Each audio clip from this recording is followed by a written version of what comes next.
మాటలలో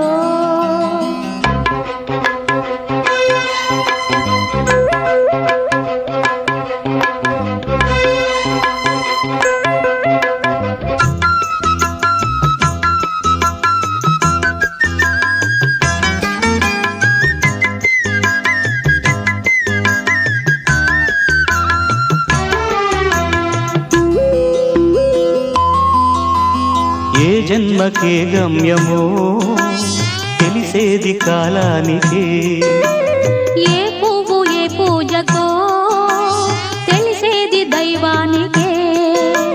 ఏ జన్మకేమైనా ఈ జన్మలో నీకు ఖైదేలే అయ్యా.